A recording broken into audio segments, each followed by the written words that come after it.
Welcome to ITF Tales, உங்கள் ஆர்வத்தை தூண்டும் உண்மை கதைகள். 1940 கடற்கரை ஒட்டி உள்ள ஒரு ஊர். விடிய காலம் 4 மணி. 9 வயசு சிறுவன். காலில் செருப்பு கூட இல்லை. கையில் 25 செய்தித்தாள்கள்.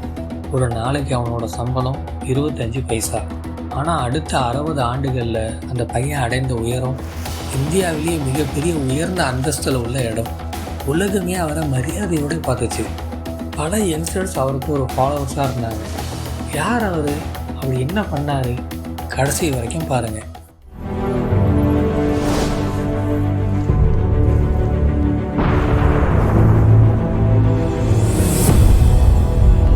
உண்மைக்கான நேரம் இது.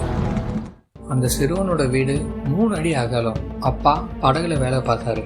ஒரு நாளைக்கு 5 ரூபா தான் சம்பளம். பள்ளிக்கூடத்துக்கு 3 கிலோமீட்டர் டெய்லி நடந்து போகணும். கிழிஞ்ச யூனிஃபார்ம். மதியம் சாப்பாடும் இல்லை. ஆனால் சிறுவன் ஒரு விஷயத்தில் வித்தியாசமானவனாக இருந்தான். எல்லாரும் விளையாடிக்கிட்டு இருக்கும் போது வானத்தை நோக்கியே பார்த்துக்கிட்டு இருப்பான். ஒரு நாள் ஆசிரியர் கேட்டார், தம்பி என்னப்பா பார்க்குறேன்னு. அதுக்கு அவன் சொன்னான், சார் பறவை எப்படி பறக்குது, நானும் ஒரு நாள் பறக்க முடியுமான்னு. ஆசிரியர் சிரிச்சுக்கிட்டே சொன்னார், பறவைக்கு ரெக்கை இருக்குப்பா, உனக்கு இருக்கான்னு. ஒரு பயரோடு சொன்னான், சார் நான் இந்த ரெக்கையை உருவாக்குவேன்னு. எல்லாரும் சிரிச்சாங்க. அந்த ஃபயர் அப்போ அணையில் கொழுந்து விட்டு எரிய ஆரம்பிச்சிச்சு அவனோட மனசில். 1950 அந்த சிறுவன் வளர்ந்தான். ஃபிசிக்ஸ் அண்ட் இன்ஜினியரிங் முடித்தான். கல்லூரி கட்டணத்துக்கு ரொம்ப கஷ்டப்பட்டான். ஆனால் ஒரு நாள் கூட மிஸ் பண்ணலை. அவனோட ஒரே கனவு இந்தியன் ஏர்ஃபோர்ஸ் பைலட் ஆகணும்னு.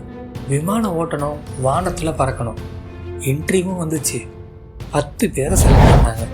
ஆனால் ஃபைனலாக ஏர்ஃபோர்ஸ் எடுத்தது 8 பேர். அவனோட ரேங்க் 9. ரிஜெக்டட். 21 வயசு இளைஞன். வாழ்க்கையில் முதல் பெரிய தோல்வி. நிறைய பேர் சொன்னாங்க, இது உனக்கான இடம் இல்லைன்னு. அன்னைக்கு ராத்திரி அவன் தனிமையில் இருந்தான்.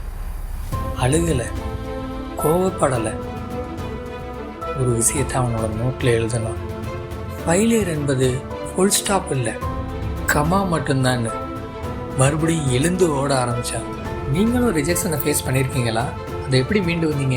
கமெண்ட்டில் சொல்லுங்கள். வானத்தை அடைய இன்னொரு வழி இருக்கும். அந்த ரிஜெக்ஷன் தான் அவனோட வாழ்க்கையோட திசையே மாற்றுச்சு. ஓயாமல் உழைக்க ஆரம்பித்தான். அந்த உழைப்புக்கு பலன் 1963 அவனுக்கு ஒரு பெரிய வாய்ப்பு கிடைச்சிது. இந்தியாவை விண்வெளிக்கு அனுப்புகிற திட்டம். ஆனால் ஆஃபீஸ் எங்கே தெரியுமா? தும்பால, ஒரு பழைய சர்ச்சில். அந்த மிஷன்ஸுக்கு தேவையான பாகங்கள் எல்லாம் வந்தது மாட்டு வண்டியில். விஞ்ஞானிகள் சைக்கிளில் வந்தாங்க. பட்ஜெட் கிட்டத்தட்ட இல்லவே இல்லை. அமெரிக்காவில் நாசா $1 பில்லியன் செலவு பண்ணாங்க. ஆனால் நம்ம நாட்டில் உலகமே பார்த்து சிரித்தாங்க. இவங்களால முடியுமான்னு கேட்டாங்க. ஆனால் அந்த இளைஞன் கான்ஃபிடென்ட்டோடு இருந்தான். ரிசோர்ஸ் இல்லைன்னா பரவாயில்ல, ரிசோர்ஸ்ஃபுல்னஸ் இருக்குன்னு. அதே கான்ஃபிடென்ட்டோட பல முயற்சிகள் செஞ்சாங்க. ஆனால் எல்லாம் போய் முடிஞ்சது தோல்வியில். 1979 இந்தியாவோட முதல் செயற்கைக்கோளை ஏவுனாங்க. அதுவும் போய் முடிஞ்சது தோல்வி. மீடியா எல்லாரும் கடுமையாக விமர்சிச்சாங்க. பணத்தை வீணாக்கிட்டாங்கன்னு சொன்னாங்க. இவங்களால முடியவே முடியாதுன்னாங்க. அன்னைக்கு ராத்திரி அந்த விஞ்ஞானி அமைதியாக நின்னார். எல்லாரும் கேட்டாங்க, இப்போ என்ன பண்ண போகிறோன்னு. அவரோட பதில், மறுபடியும் முயற்சிப்போம். ஓயாமல் உழைச்சாரு.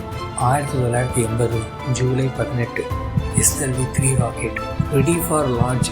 கவுண்டவுன் ஸ்டார்ட் ஆச்சு. எல்லோருக்கும் ஒரே படபடப்பு. ராக்கெட் வானத்தை நோக்கி ஏவப்பட்டுச்சு. ஆர்பிட்டையும் போய் அடைஞ்சிச்சு. ரோஹிணி சேட்டலைட் அந்த ராக்கெட்லேருந்து பிரிஞ்சு ஆர்பிட்டில் வெற்றிகரமாக நிலைநிறுத்தப்பட்டுச்சு. கண்ட்ரோல் ரூமில் எல்லோரும் கூச்சலிட்டாங்க. அனைத்து உலகமும் இந்த சாதனையை பார்த்து வியந்து நின்றுச்சு. நியூஸ் பேப்பரில் ஹெட்லைன்ஸ், ரேடியோவில் வைரல். அடுத்த 10 வருஷத்துக்கு இந்தியாவை பற்றி தான் ஒரே பேச்சு. 1990 இந்தியாவுக்கு ஒரு மிகப்பெரிய அச்சுறுத்தல். பாகிஸ்தான் கிட்ட அணுகுண்டு இருக்கு, சைனா கிட்ட ஏவுகணை இருக்கு, இந்தியா கிட்ட பாதுகாக்க எதுவுமே இல்லை. மேற்கத்திய நாடுகள் எல்லாம் சொன்னாங்க நாங்கள் இருக்கோம்னு. அப்போ இந்த விஞ்ஞானி முன்னாடி வந்து நின்னாரு. நாமே மற்றவங்களை டிபெண்ட் பண்ணி இருக்கணும், நம்மளை நாமே ப்ரொடெக்ட் பண்ண முடியும்னு. அடுத்த 10 வருஷம் 5 ஏவுகணை திட்டத்தை சொன்னார். பிருத்திவி, அக்னி, ஆகாஷ், திரிஷூல் அண்ட் நாக். எல்லாரும் சொன்னாங்க முடியவே முடியாது, நம்மளால் அது செய்யவே முடியாது, அது பெரிய தொழில்நுட்பமே இல்லைன்னு. ஆனால் அவர் சொன்னார், நம்மளால் முடியும், நாம் இதை செஞ்சே ஆகணும்னு. பல வருஷம் உழைச்சாரு. பல தோல்விகள், பல தடைகள். ஆனால் அவர் நிறுத்தவே இல்லை. 1998 மே 11 போக்ரான் பாலைவனம். இந்தியா அணு சோதனை. 5 குண்டுகள் நிலத்தடியில் வெற்றிகரமாக வெடிச்சிச்சு. உலகமே ஷாக் ஆனாங்க. அமெரிக்கா தடைகள் போட்டுச்சு, ஈவன் கண்டிச்சிச்சு. ஆனால் இந்தியாவுக்குள்ள 130 கோடி மக்கள் பெருமையோடு நின்னாங்க. Press conference. ஒரு ரிப்போர்ட்டர் கேட்குறாரு, நீங்கள் பயப்படலையான்னு. அதுக்கு அந்த விஞ்ஞானி சொன்ன பதில், எங்களுக்கா பயமா? இனி மற்ற நாடுகள் தான் எங்களை பார்த்து பயப்படணும்னு சொன்னார். இனிமேல் இந்தியாவை யாராலையும் தொட முடியாது.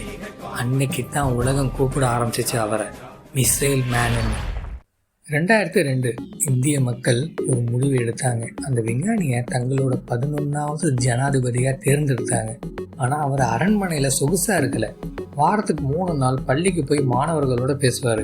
குழந்தைகள் கேட்பாங்க, சார் நீங்கள் எப்படி இந்த உயர்ந்த இடத்துக்கு வந்தீங்கன்னு. அவர் கூலாக ஒரு பதில் சொல்லுவார், நான் உயரத்துக்கு வரல, நீங்கள் தான் என்ன உயர்த்துனீங்கன்னு. நான் உங்களுக்காக சேவை செய்கிறேன். 2015 ஜூலை 27 IIM ஷில்லாங். அவர் மாணவர்களுக்கு வகுப்பு எடுத்துக்கிட்டு இருந்தார். தலைப்பு லிவபிள் பிளானட் எர்த். அவர் சொல்லிக் கொடுத்தது 2025 இந்தியா வளர்ச்சி அடைஞ்ச நாடாக ஆகணும், இளைஞர்கள் தான் அதுக்கான திறவுகோல்னு. ஆல்மோஸ்ட் 7 மணி. வகுப்பு நடுவில் திடீர்னு அவர் சரிஞ்சு கீழே விழுந்தார். Cardiac arrest. மாணவர்கள் அழுதாங்க, மருத்துவர்கள் ஓடுனாங்க.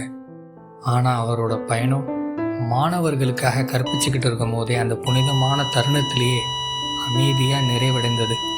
கரும்பலகையில் அவர் கடைசியாக எழுதின வார்த்தை இந்தியா 2020. அவரோட கனவு. இப்போ அவர் யாருன்னு உங்களுக்கே தெரிஞ்சிருக்கும். 25 பைசா சம்பாதித்த செய்தித்தாள் சிறுவன், ஏர்ஃபோர்ஸில் ரிஜெக்ட் ஆன இளைஞன், இந்தியாவை விண்வெளிக்கு அனுப்பின விஞ்ஞானி, இந்தியாவை பாதுகாத்த மிசைல் மேன், மக்களோட ஜனாதிபதி. அவரோட பெயர் டாக்டர் APJ அப்துல் கலாம். ராமேஸ்வரம் சிறு குடிசையிலிருந்து ராஷ்டிரபதி பவன் உச்சம் வர செருப்பில்லாத பாதங்களில் ஆரம்பித்த பயணம் இந்தியாவோட மிக உயர்ந்த பதவி வர போனார். இப்போ புரியுதா அவரோட பயணம் எவ்வளவு தூய்மையானதுன்னு, எவ்வளவு ஊக்கமளிக்குது, எவ்வளவு பெருமைக்குரியதுன்னு. அவர் காட்டின வழி இன்னும் இருக்குது. ரிசோர்ஸ் இல்லாட்டாலும் கனவுகள் இருக்குது. ரிஜெக்ஷன் வந்தாலும் திசை இருக்குது. உங்களால் முடியாதுன்னு 1000 பேர் சொல்லுவாங்க. ஆனால் அதை உங்களால் மட்டும்தான் முடியும் நீங்கள் நம்புங்க. தோல்விங்கிறது ஒரு வெற்றிக்கான படி. இந்த ஸ்டோரி உங்களை இன்ஸ்பயர் பண்ணியிருக்கோன்னு நம்புகிறேன். சப்ஸ்கிரைப் பண்ணி உங்கள் ஃப்ரெண்ட்ஸ் அண்ட் ஃபேமிலிக்கும் இதை ஷேர் பண்ணுங்கள். அடுத்த வாரம் இதுவரை நீங்கள் கேட்டிடாத சுவாரஸ்யமான ஹிடன் ஹிஸ்ட்ரி உங்களுக்காக காத்துக்கிட்டு இருக்கு. பெல் ஐக்கனை அடித்தா அடுத்த வீடியோ முதல்ல பார்க்க போகிற ஆள் நீங்களே தான் இருப்பீங்க. See you in the next video. Until then, bye from ITF Tales.